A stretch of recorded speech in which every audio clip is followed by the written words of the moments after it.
Hey everybody, this is Brandon, the ApprenticeEwok, and I want to thank you for checking out the first official episode of the Ewok Adventures Podcast. Seeing as this is the first episode, I wanted to introduce myself and share my story and my journey so far when it comes to being a Star Wars fan. I didn't realize my story is actually pretty similar to many other Star Wars fans, and for a while I thought in my head, do I really deserve to call myself a fan? Over time, I have realized there's no such thing as a fan card, and I am absolutely free to enjoy what I love. I was born in 1995 in a small town in Minnesota, and my mom was the one who introduced me to Star Wars.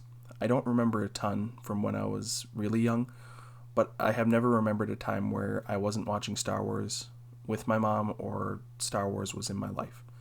I was around 4 years old when The Phantom Menace came out. So that was my first theatrical experience with Star Wars. I don't actually remember seeing it in the theaters, but I watched the VHS of it so many times that the tape melted. The merchandising and the marketing around The Phantom Menace is what I remember the most. I remember the Mountain Dew cans with Darth Maul and all the Taco Bell cup toppers. I even had the Anakin, Jar Jar, and Darth Maul shampoo bottles. I also had so many of the Phantom Menace Episode 1 figures with the little Comtech. The ones that I remember the most were Jar Jar, Padme, Obi-Wan, Newt Gunray, and Qui-Gon Jinn. Sadly, when I came home from college one time, I decided to look around in some of my old stuff, and I discovered that my mom had thrown away or donated almost all of my old toys.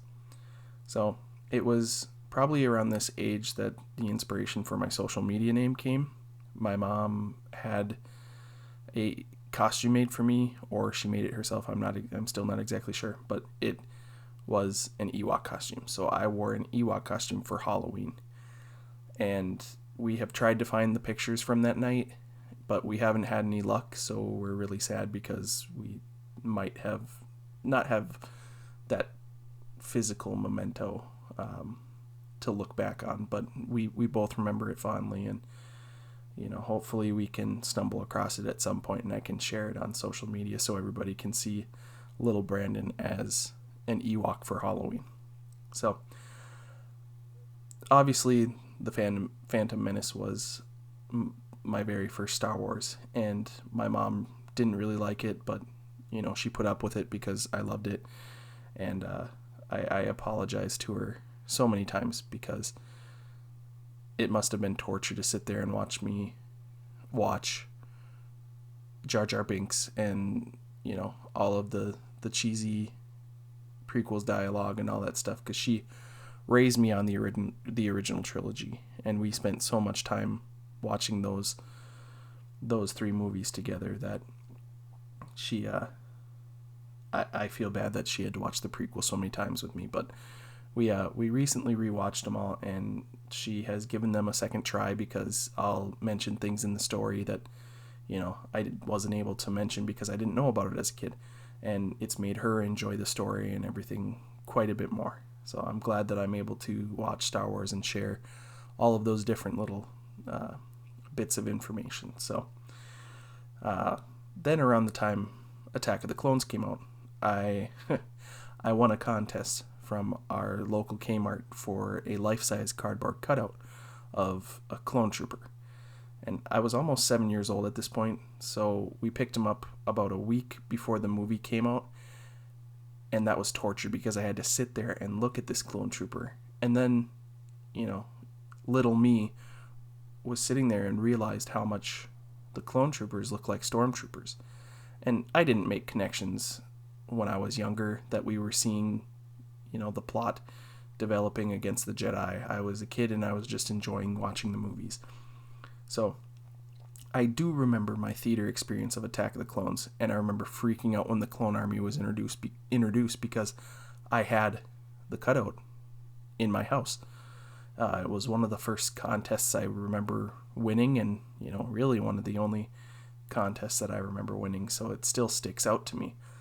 But just the sleek look of that white armor and seeing him on screen and being like, oh, I've had this thing in my house. But I as a kid I was able to say like, oh, that looks like a stormtrooper. So now I realize, like, yeah, that they did that on purpose. But as a kid, I was like, oh, that's really cool that, they have similar armor and, the visors and everything. But, I was just a kid enjoying Star Wars. So within the next couple of years, Star Wars Battlefront 2, or Star Wars Battlefront 1 and 2 came out for the PlayStation 2 and Xbox and stuff like that. So I can't even estimate the hours that I spent on the game with my friends and my older sister and, by myself. But one year for my birthday, we rented out a screen at my local movie theater, and we were able to rent an Xbox and play Star Wars Battlefront 2 on the big screen. So it was me and a couple other friends, and we had it, the co-op split in the different screens, and then we had a pizza party with it. So that's one of my favorite memories involving Star Wars from my childhood. I still remember that, and I'll still mention it to my friends, and they'll like smile, and they're like, yeah, and they were like, and then I got you the one Han Solo figure where it looks like he's in carbonite, and that's still a fond memory that I look back on. But then shortly after that, Revenge of the Sith came out, and I remember being so pumped for the movie. But then, even as a kid, I kind of realized that this might be the end of Star Wars and the saga, and that that's what it was believed to be for quite a while. So I was upset because people expected that to be the end of Star Wars, and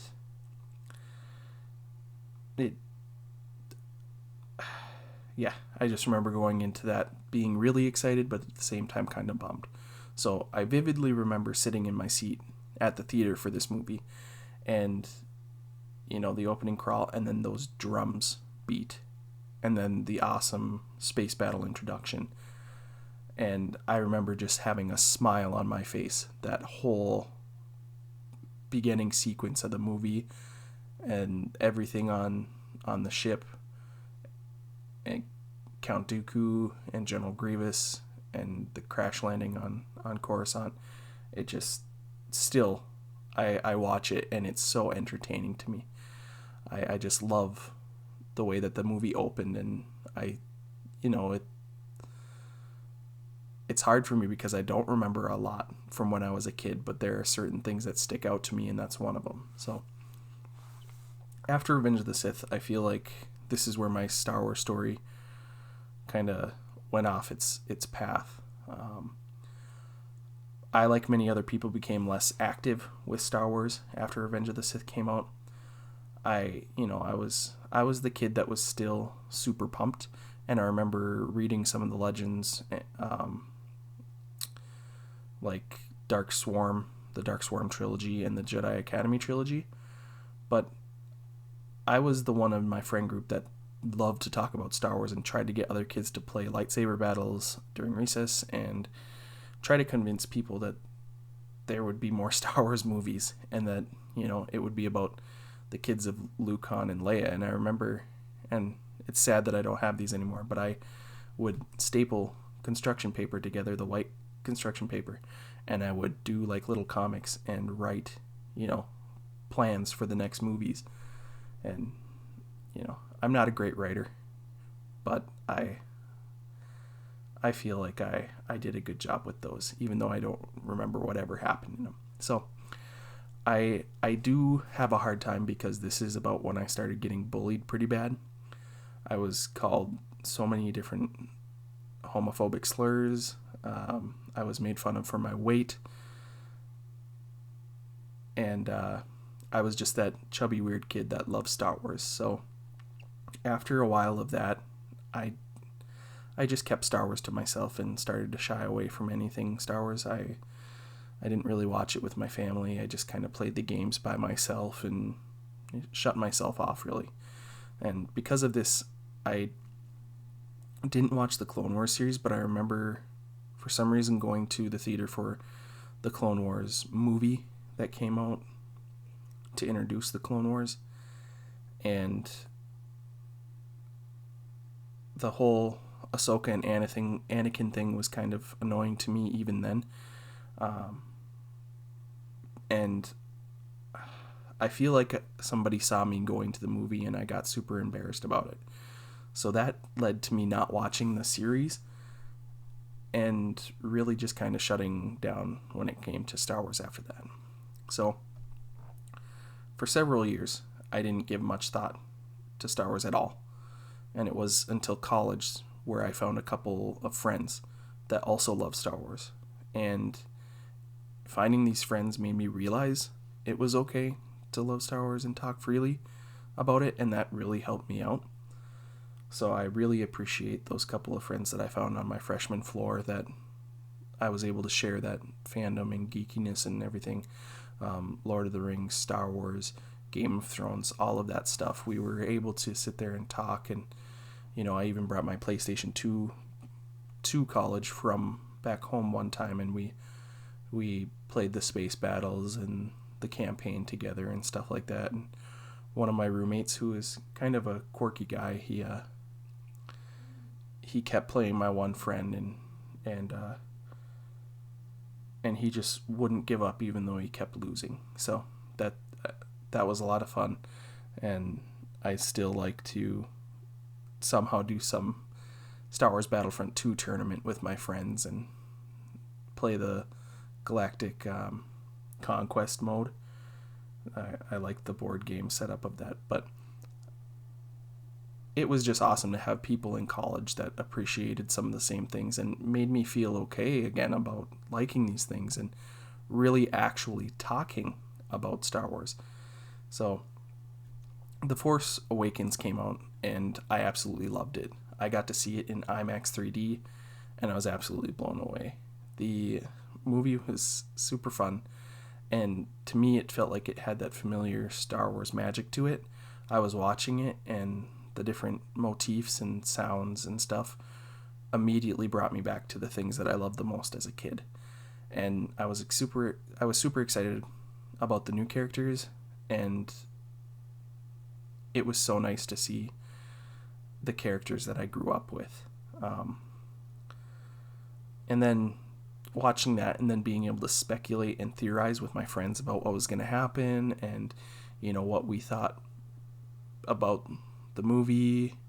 And we'd have movie nights where we'd just sit there and make popcorn and watch it. And I remember getting it on Blu-ray and putting it in my PlayStation 4 and watching it with my friends when it came out on Blu-ray. And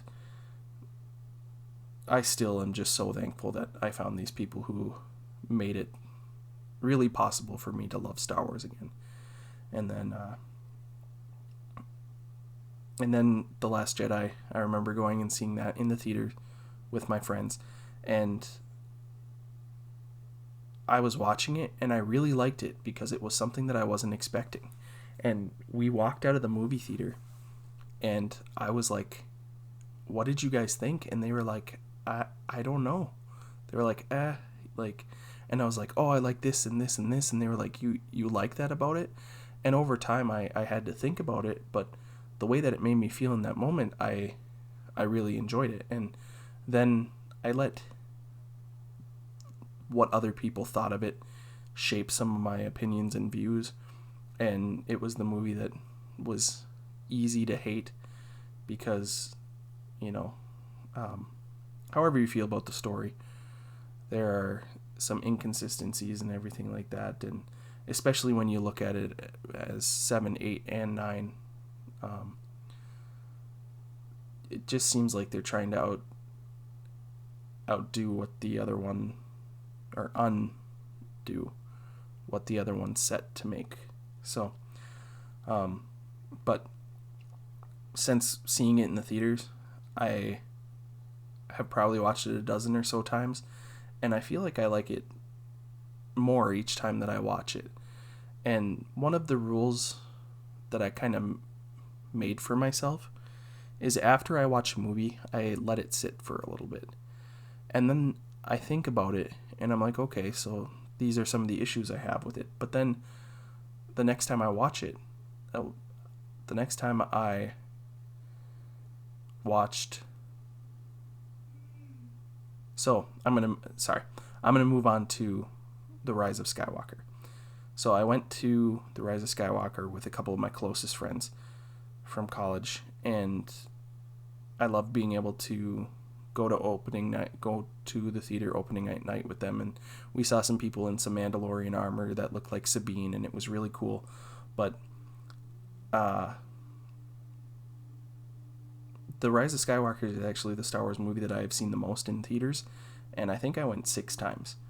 I went with my friends, I went by myself, I went with one of those same friends again, and then I went one more time with my family, and then 2 more times by myself. And I know people are like, how could you sit through that movie that many times? Like, there are so many issues with it. But to me, it's a super fun movie, and to see and hear it on the big screen is probably the best thing ever.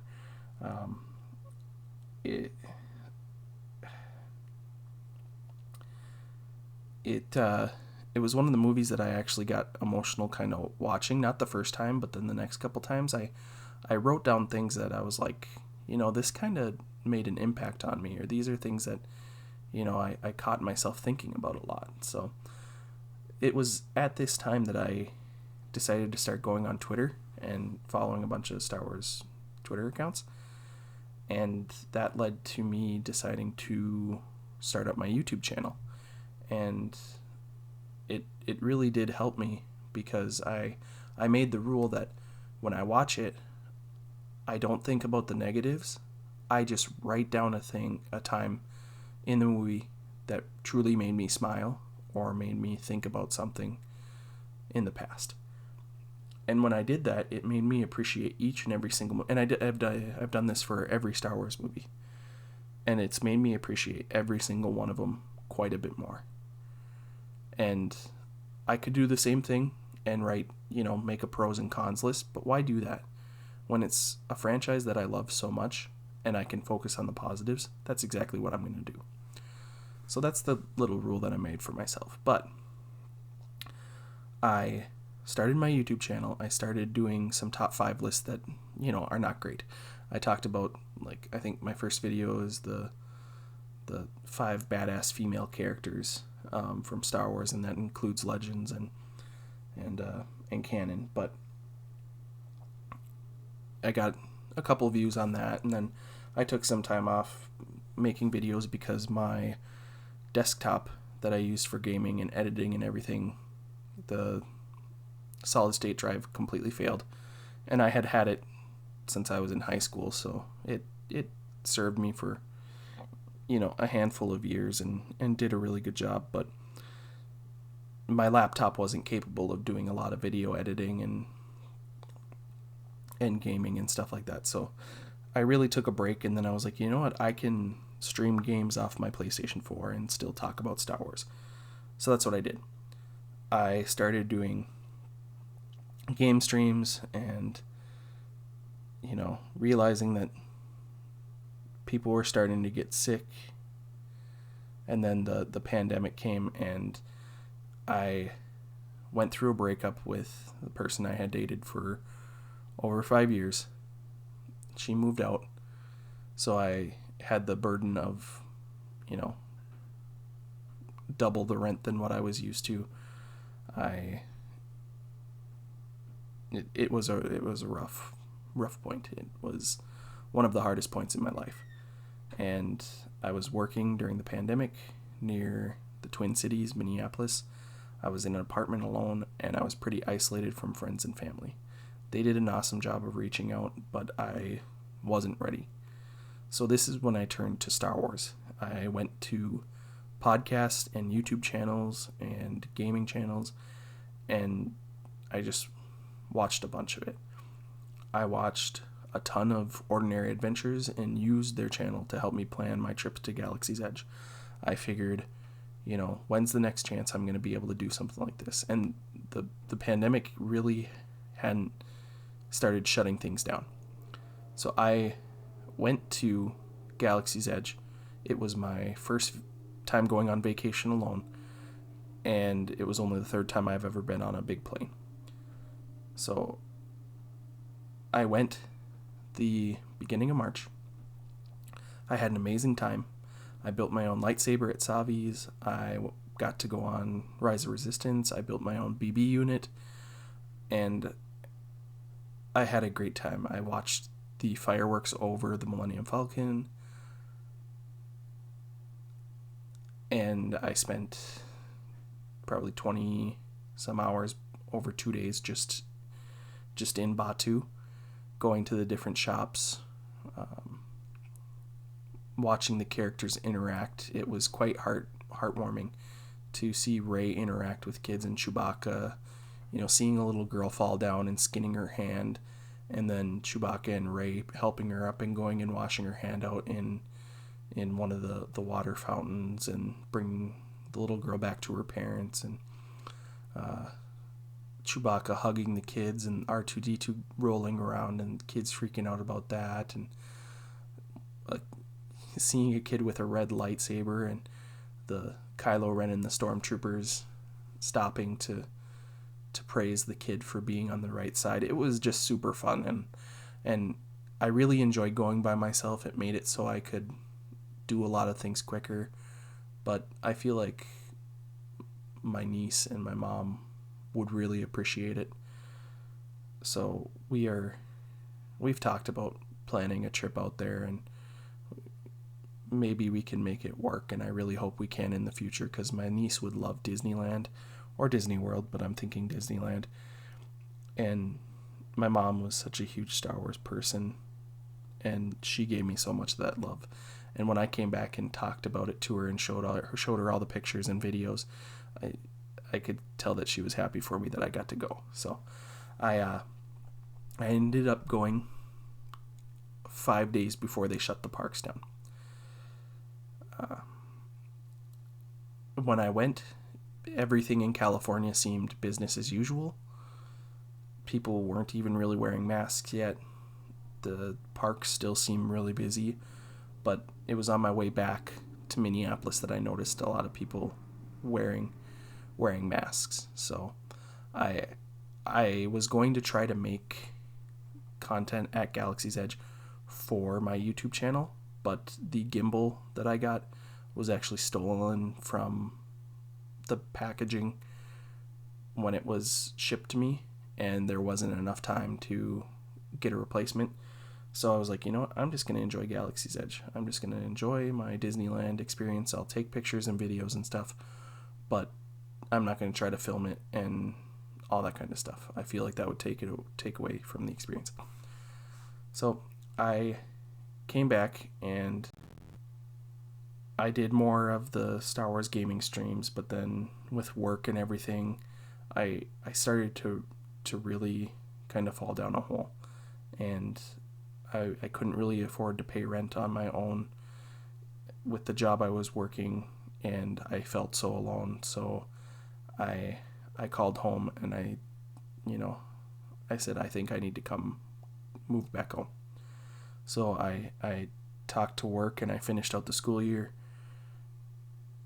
And then shortly after work finished, I was actually hospitalized due to pretty bad panic attacks.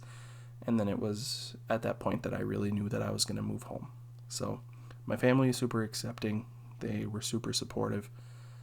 And I feel like I'm in a very good place. So I came back to my hometown in, my childhood bedroom, and I started doing some more gaming. I decided to do it on Twitch. And then at this point, I really got into Star Wars podcasts. It was part of my routine that I would watch the Resistance broadcasts and then the different shows from Beyond the Blast Doors network. The thing that really got me hooked on them was the Mandalorian trivia nights and how accepting everybody in the communities were. So from then on, I have been a fan of both of those communities, and there are so many different podcasts and shows and YouTube channels that I could talk about, but those two seem to have the most impact on me and helped me through a really rough time. So I started interacting more on Twitter, and I want to try to be a positive voice in the fandom. And recently I got a new gaming desktop, and I asked around to see what different people were using for their streaming and the different equipment and stuff. And kind of started taking inventory about what people used for their channel and what kind of content they were creating, and I was just like, I'm just going to have nothing but fun when it comes to being a Star Wars fan. So that's pretty much my story so far as a fan. So I want to share some of my goals for my channel and some of my personal goals for 2021. 2020 was a really hard year, and I took breaks for a couple months at a time to really focus on myself and not worry about anything. So if I need to do that again in 2021, that's perfectly okay, but I feel like I'm in a much better place, and I've been able to figure out how to find the positives in Star Wars Twitter and the different communities, so I'm not battling the negativity and the toxic fan base that, not a toxic fan base, but toxic parts of the fan base. So I'm hoping to be way more active in 2021 than I was in 2020, and I feel like I'm already doing that. So starting with my goals, I try to read at least 20 books each year. I know that might not be a big number to some people, and that might seem like a big number to people as well, but that's just one of my goals, and that includes audiobooks. So this past year, between football coaching books, which is coaching football is another one of my passions, between those books and the Star Wars legends books like the original Heir to the Empire trilogy and the Darth Plagueis book, I read those, and then I read a whole bunch of the canon books. I want to say that I'm about halfway done with the new canon, so that's my goal, is to read a bunch of those this year. And it's hard because the High Republic is coming out, so I'm constantly trying to get caught up on that. Or not caught up on that, but I'll constantly have things from that releasing and trying to get caught up. Another one of my goals is to reach 1,000 subscribers on YouTube, and I know that that's kind of a cliche goal because that's when you can get monetized, but within my first year I had like 550, and that was even with me not being very active. So I'm really appreciative of all the support that I got so far. I'm going to try to do more streams.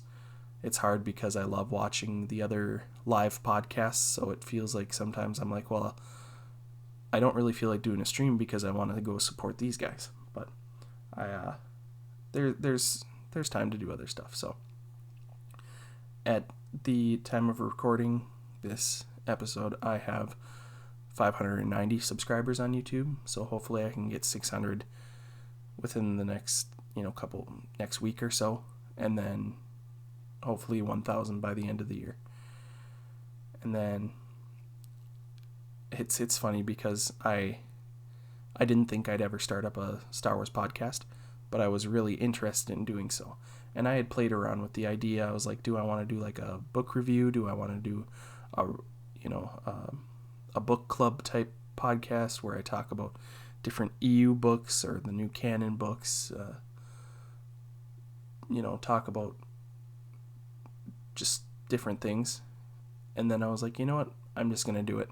And there are, a ton of other Star Wars podcasts, but, this is just for anybody who might want to see what my opinions are. And it's a place for me also to get my thoughts, down and see how I really feel about it. So I'm hoping to be a guest on at least 10 Star Wars podcasts this year.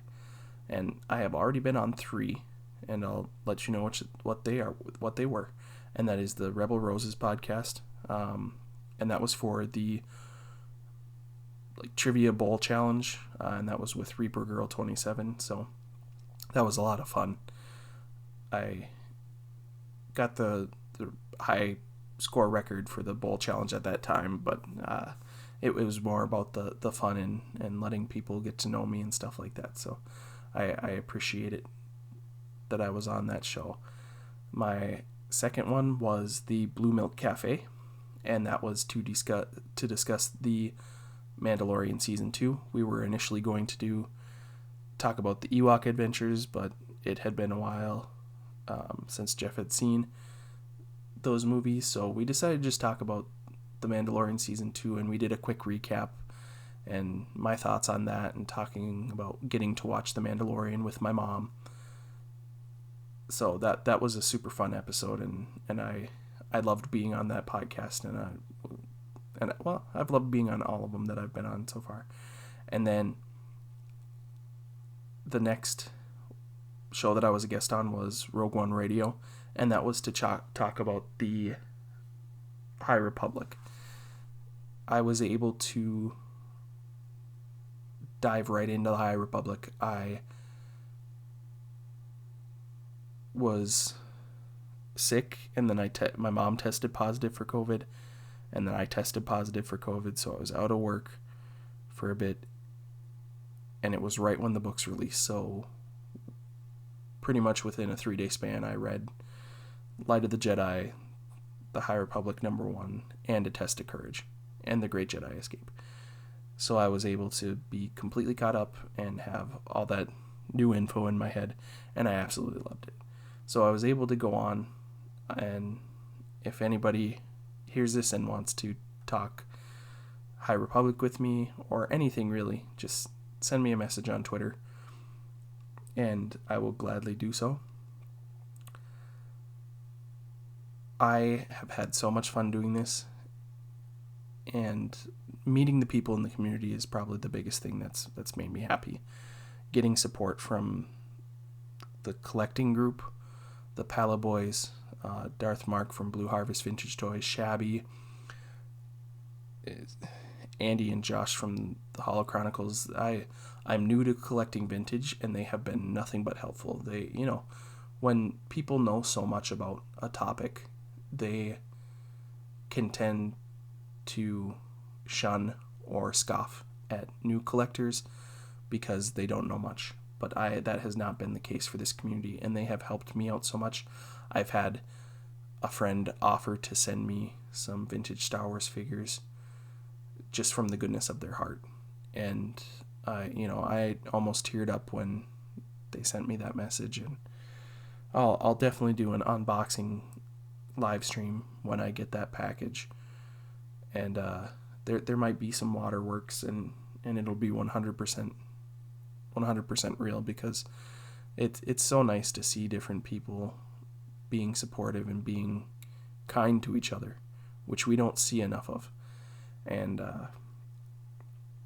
just seeing the way other creators help build each other up, going on people's live streams and getting to know them, but then going on and offering to support other people's channels. I followed so many channels that I get to see, and so many different unique takes on content creation, and it is truly just amazing. And that's pretty much all I have to say about that right now. So with that, I want to thank you for listening to the first full episode of the Ewok Adventures Podcast. If you want to, you can follow or subscribe to me on Instagram, Twitter, and YouTube. And it's just ApprenticeEwok. That's the easiest way to find me. That's all of my social media stuff. I'm even on TikTok now. I started doing YouTube shorts and TikTok videos. So go ahead and reach out if you ever have a question, if you ever want to talk. I am here. Thank you all so much. And remember to be a spark of positivity. Thank you, Jerry Cable, for that hashtag. I tend to use it a lot. So hashtag spark of positivity, and Alelu Tanav, which means celebrate the love. Yum num.